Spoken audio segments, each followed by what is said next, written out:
Hi everyone, my name's Marcus. I'm a knitter, crocheter, spinner and weaver from Scotland, and today I thought I would talk about some of the different projects I've been working on over the month of June. So first of all, I have this shawl. This is the Love You Baby shawl by Suzanne Summer, So Sue Knits. This is knit in 4-ply in 3 different colours, and the brand of the yarn is all from Nervous Fibre, another Glaswegian dyer. This base is 70% alpaca, 20% cashmere and 10% silk. So it's very, very soft yarn, very light as well. The shawl itself was knit with 4.5mm knitting needles,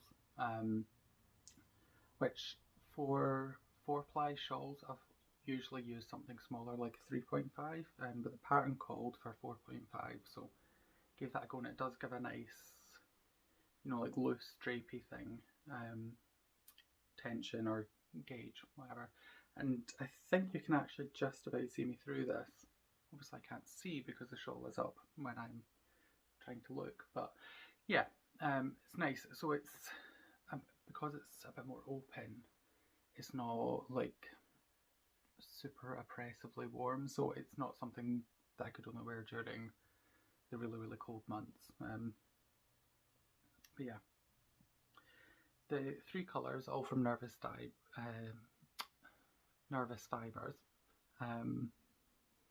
are, there's a grey that's called Mist Cloak, there's this kind of lighter orange, and then there is like a dark burnt orange brown kind of colour.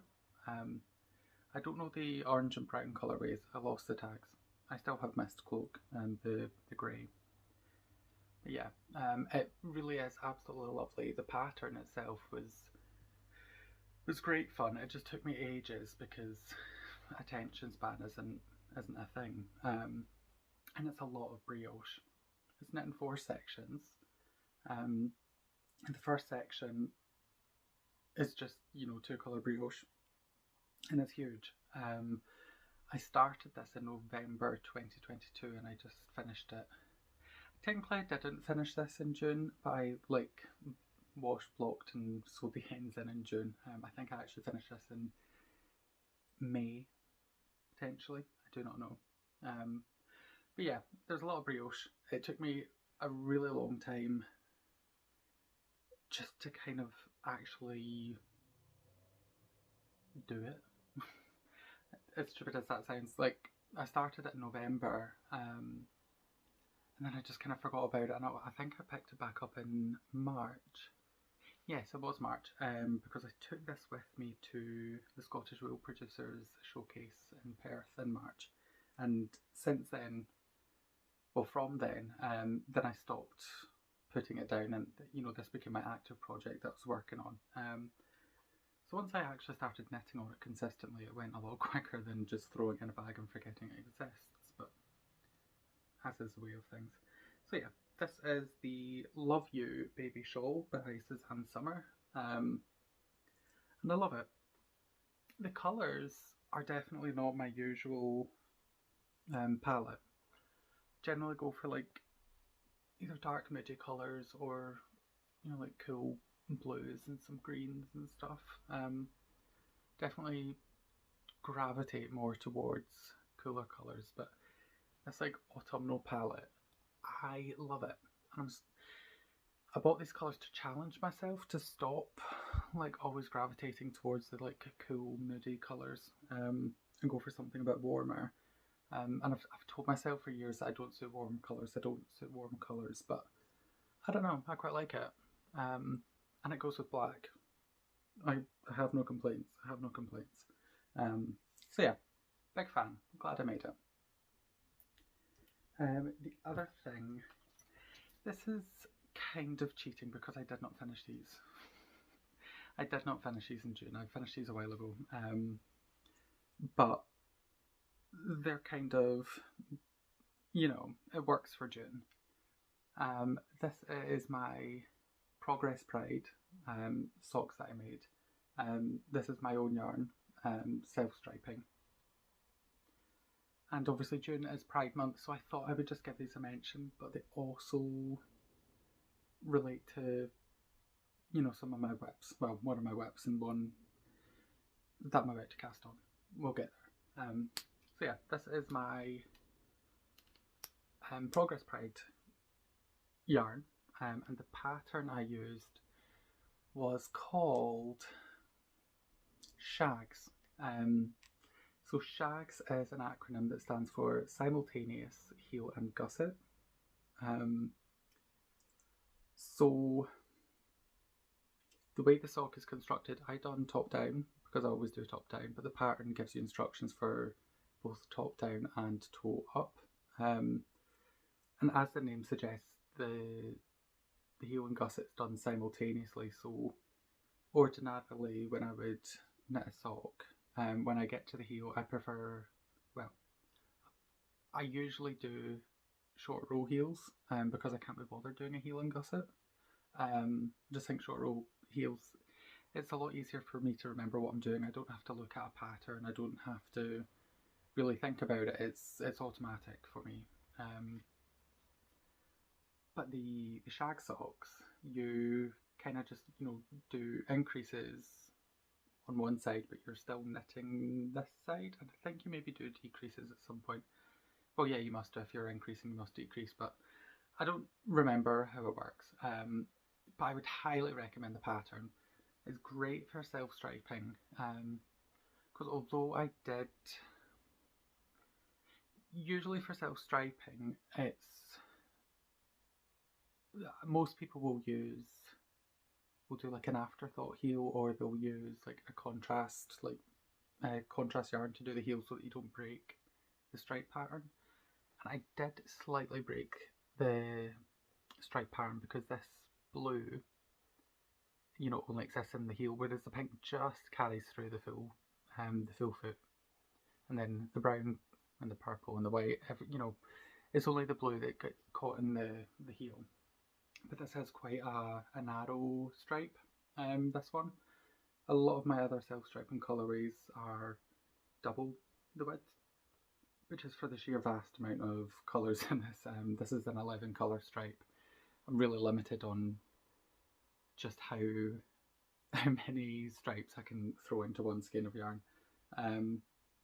Yeah, I would highly recommend this pattern. I can't remember the name of the person that designed the shag socks, but I will link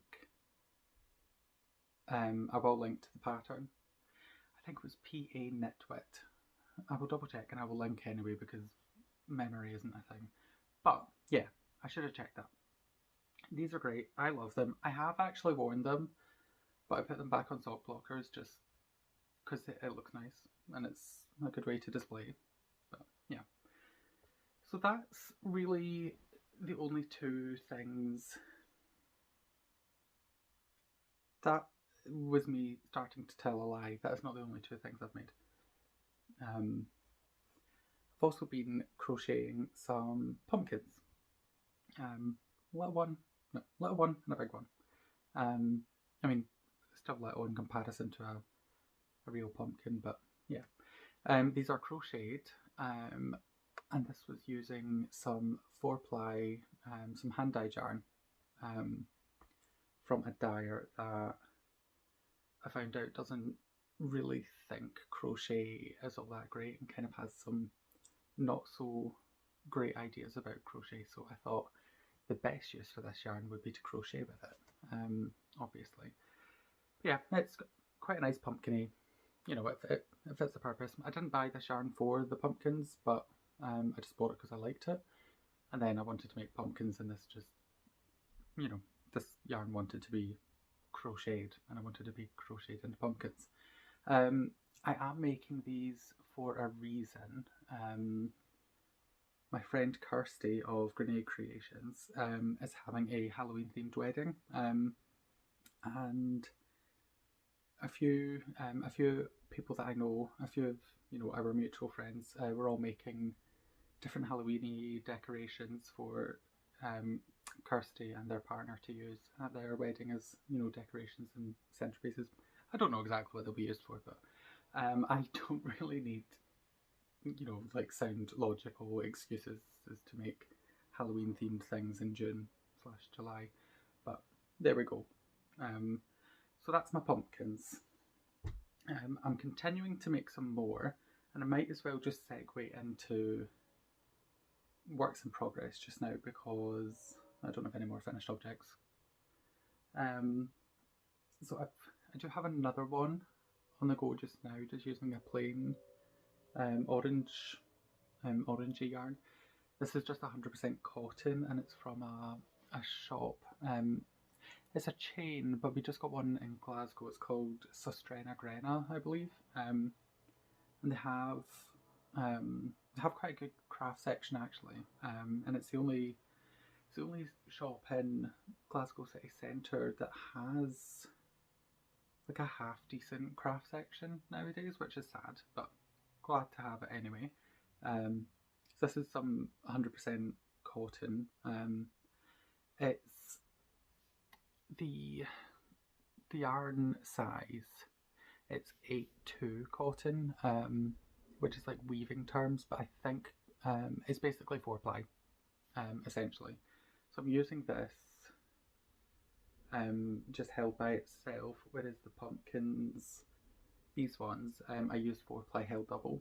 Yeah, so I'm doing this just held single, and I do have some green to use as like a little pumpkin top, the little stem or petiole, and maybe a couple of leaves as well, just to be cute. But yes, that's in the works just now.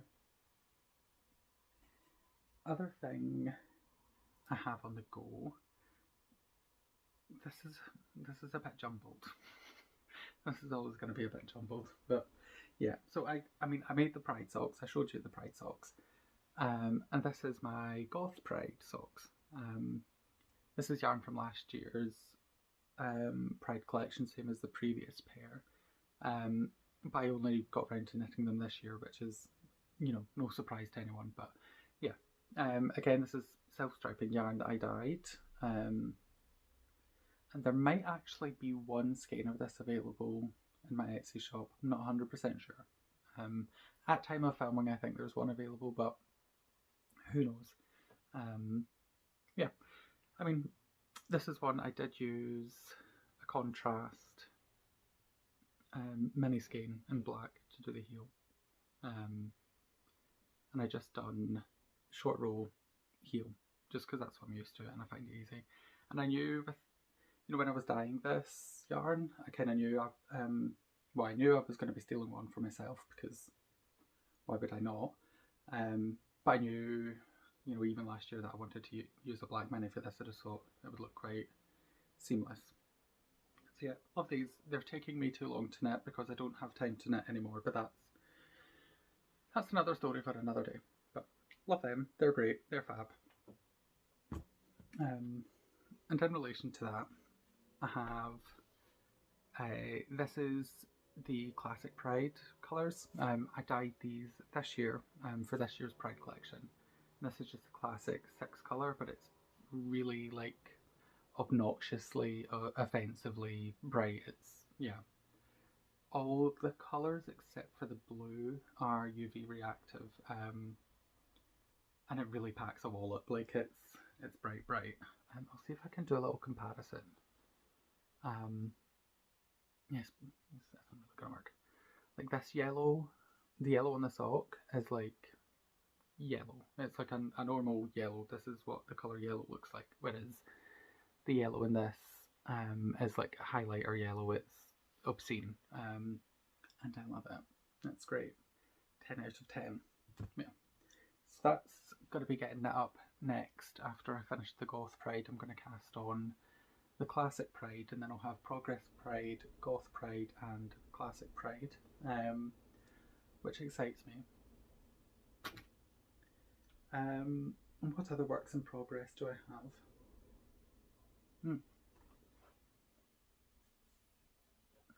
So this this is a ginormous crochet blanket. A few of my friends know that I have theories about projects like crochet blankets. I don't really consider them works in progress. These really big, especially scrappy projects like this, don't really consider them works in progress because I don't have a defined goal. Like, I don't have a set finish point that, you know, I will make it this large and this wide, or, you know, do this many pattern repeats or whatever. This is just something I add to, and then one day I may decide that it's finished, but it's not today. But anyway, this is a blanket so far. It's quite, you know, it's a usable blanket at this size. Yeah, it's a good size already. This is made up of yarn that I swapped with my friend Gemma of the Midnight Diary. I think it was 2020 was the first year we'd done it. We made up little advent calendars with scraps that we'd used, and we swapped these scrap vent calendars. So 24 little, kind of like approximately 20 grams. We were quite, you know, it's scrappy projects. We were quite loose with. We said around about 20. I think that was the. Actually, I don't even know if we. I don't think we did even like specify. No, actually, I don't think we did. We just decided we were going to swap like 24 different scraps, and that's what we'd done. So we done it in 2020, and we'd done it again in 2021. But when I was making up the advent calendar for Gemma in 2021, I realised I don't knit as much as I think I do. Well, I don't finish as many objects as I think I do, so I don't start that many projects. So after giving away 24 scraps from 24 different, you know, types of yarn, well, different colours of yarn, and they were all 4-ply, by the way. I don't think I mentioned that.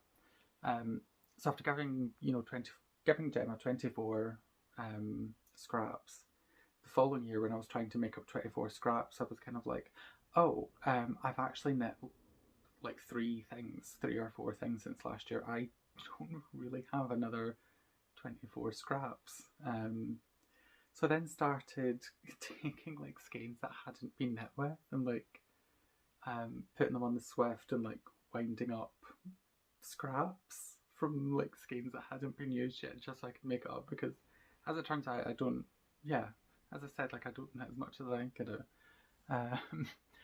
And actually one of the scraps I was winding up for Gemma, I didn't have a label on it, but it was just a really nice yarn that I thought, oh, Gemma would love these colours, she would love this. So I started like winding it up. I don't know where the label had went. I lose labels constantly. So I'm winding it up, and then I was just about to cut it, and then I just went, oh, this is yarn that Gemma dyed. This was yarn that I bought from Gemma, lost the label at some point, and then I just thought, do you know who would love these colours? Gemma would love these colours, and of course she would, because she bloody dyed them. So that was a disaster. But anyway, long story sideways. This is the scrap blanket that I'm working on with scraps sent to me kindly by my good friend Gemma. I'm a good chunk through it, but I still have a good chunk left of the second year. So I wound all of the scraps into what do you call it, like a magic knot ball or something like that, where you basically tie, like, you know, you wind and then you just tie on your next scrap, and then you wind, and it's quite a neat knot that you don't really notice. I probably wouldn't use it for garments, but for some, you know, something like this, it's ideal, because it just saves the whole weaving in ends and starting new colours and all that, which it's not for me. But yeah, Still got a good chunk of this left, but and it's a good size already, but I don't know if I'm going to finish when the ball of yarn finishes. I think I might like it a little bit wider, because it's, you know, it's going to get a good bit longer. So I might then do a border. I might just do like a couple rows in, you know, maybe a black or something, maybe a sparkly black. Yeah, and just do something like that. Somebody gave me the idea to do like miniature little granny squares and, you know, do them around the edge of this, which I think would be really cute. But I don't know, you know, there's a lot going on in this as it is. I don't know if it really needs granny squares. I think it would look cute, but I also don't know if I can be bothered doing granny squares. This isn't something I need to decide right now. I've got a long way to go. But yeah, I don't know. I don't know what I'm going to do with the border. I don't need to think about it right now, but I think a border would be nice. I think it would give it a neat finish as well, especially because you probably can't really tell, but my tension is totally different from the start to like here. Like I'm not holding this at an angle, that's me trying to hold it straight, and it's, yeah, the side's way up there. I don't know what hook size I started with, but it's not the hook size I've been using the rest of it, but it's a scrap blanket, so I mean, it doesn't matter to me. I don't, yeah, I'm gonna love it no matter what. Even if it's a bit wonky and a bit crooked, that's fine. Yeah, that's kind of the name of the game. Want it to look nice, and I think it will still look nice even if it is a bit wonky. Yeah.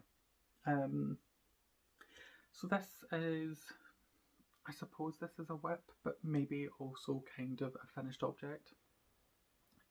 I don't know, you can decide that, but I recently as in last year, we're more than halfway through the year, so it's not that recent, I suppose. It was in like November or December of last year. I bought a rigid heddle loom from Sealy McWheely, a great shop just outside Glasgow in Kirkintilloch. This is some fabric that I wove, and this is a mixture of cotton. It's actually the same cotton from Sistrena Brenna. So it's just some 4-ply cotton, and then with some like, you know, like thick and thin hand spun yarn, chucked in just for some dimension, some interest. I have 2 of these squares that the plan and the goal is to sew these into a bag, like a project bag. But I don't know how to sew. I have a sewing machine, but I'll be damned if I know how to use it. Yeah, those things are mysterious, horrible things that I really want to know how to work, but I'm also completely terrified of them. Yeah, so that's whatever. I could try and hand sew. I bought zips and everything, and I've got some lining fabric. I've not even taken the sewing machine out to look at it. I don't even know how to thread them. They're horrendous things. I have so much appreciation for people who know how to work a sewing machine, because they are the devil incarnate, I've decided. Okay.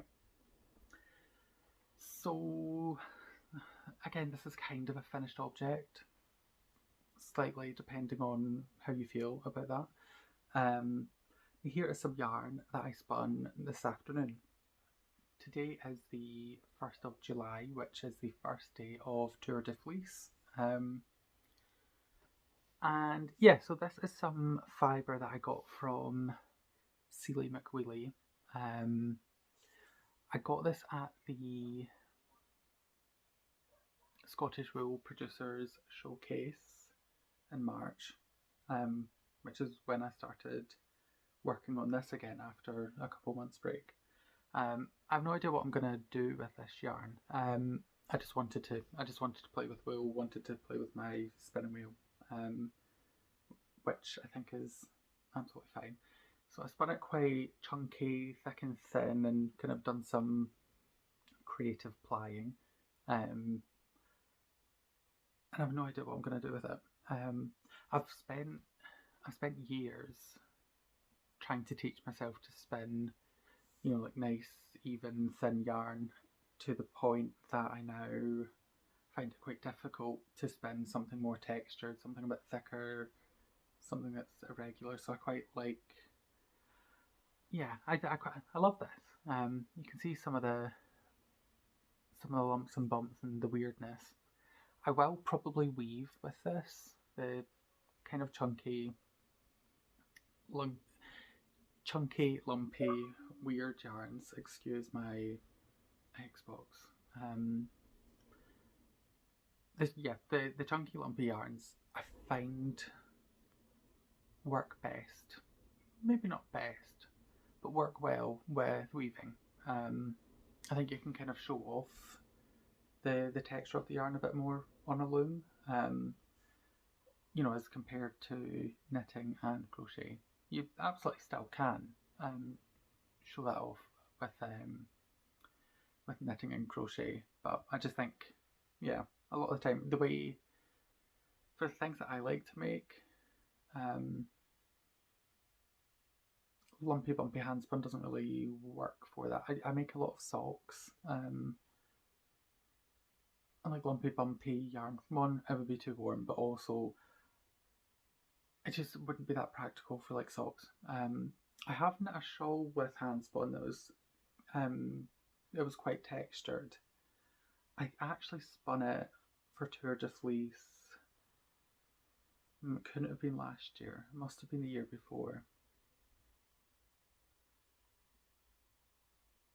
Did I do Tour de Fleece last year? I don't know.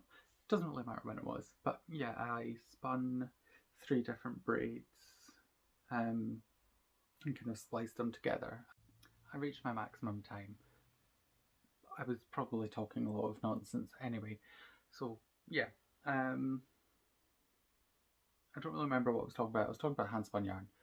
I like to spin really, every now and then I like to spin some like highly textured, lumpy bumpy yarn. I never really know what to do with it in regards to knitting and crocheting, which is kind of why I wanted to get into weaving. That, and just because it's a natural progression of anyone who likes playing with fibre. Eventually you're going to want to master all of the different fibre crafts. It's a slippery slope, but yeah. I just think that sometimes it's easier to show off that texture with weaving than it is on, you know, like knit fabric or crocheted fabric. And for the most part I think it does. But for example, on this, you do still lose some of that texture, but it is still there. Yeah, you can still see that it's thick and thin, you've lumpy bumpy. I do think the I don't really understand weaving yet. I don't know the different terminology, but I still think that this could be like a more open weave. I think it being more open would allow the hand spun to shine a bit more. But overall, I do like it. But yeah. So this lumpy bumpy weirdness might end up getting woven, might end up getting knit, might end up sitting in a cupboard for years until I decide. Who knows? Who cares? Spinning is one hobby, making things with yarn is a different hobby. I'm happy with that as a finished object, as it is. So for the rest of Tour de Fleece, I have ordered a whole sheep fleece for some reason. I don't really know why, because I have one that's barely been processed in my dye studio. I've had that for years. It's not, the fleece I've already got, it was a fleece that I got for free. it's not like I can't remember what breed it is. It's not like the softest. It would probably be too rough for me to wear, and I do tend to like, you know, woolly wools. But this is just a bit too coarse. So I don't really know what to do with it. I've never really processed it. Well, I have, but I made a rug for the studio with it, and that's all I've ever used it for. But I've got another one on the way, and it's Lincolnshire long wool. So it's quite a nice, well, it's a lovely breed. It's a really lovely breed. They've got beautiful lock structure, and the staple length of that fibre can be about 30 centimetres. I think that's around about 12 inches maybe. Yeah, so I'm excited for that to arrive. I did order a few weeks ago. I'd hoped it would have come before Tour de Fleece, so I could have had, you know, some of the fleece washed and maybe even carded, but, you know, prepared so that I would be able to spin. But I don't have it. That's fine. It's not as if I have any shortage of fibre to spin. That's definitely not a problem I have. Yeah, in the meantime, whilst that arrives, I've got, this is a bat. Well, it's actually called a fat, a PHATT. This is a 250 gram bat of different fibres from Sealy McWheely. Actually, I have her tag here. This is from Sealy McWheely, a yarn and fibre shop just outside Glasgow that I've mentioned about 25 times. This is called Gummy Snake, as I'm sure you can tell why. It does look a little bit rough and bedraggled. It's been sitting in a bag for almost a year. Yeah, so it's once it's spun it'll look lovely, but I think I'm going to spin this next. Just because of all the, you know, the different colours and the different textures, because, you know, there's some, this is silk, and then there's some merino and rambouillet, I think it was. But yeah, just because of all the different colours, I kind of want to do something lumpy, bumpy, weird and chunky. I don't know.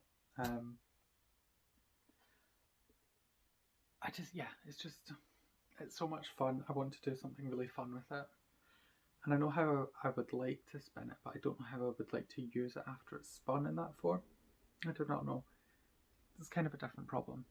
But either way, I think we're going to spin this next. I've been dying to use this since I've got it. And it's just finding the time, which I have all of a sudden. And then alongside that, I have a bat and a braid. Both of these are from Wish You Were Here. Wish You Were Here. And I believe I bought these at Perth Festival of Yarn in 2021, I think. I am not sure. Bought at some point. These are both 100% merino. Again, no idea what I want to do with them, but yeah, I've bought fibre from them quite a few times. I quite enjoy their colours, and they do bats and braids. I like both. Yeah, so that's all the different projects I have been working on and am planning on working on for the foreseeable. So thanks for stopping by and watching this tirade of nonsense. But yeah, I'm hoping to kind of do this every month and do like a monthly roundup of projects, but I am about to go into one of the busier periods of the year for me, so we'll see what happens. We'll aim high and land where we land. But yeah, thanks for watching. Bye.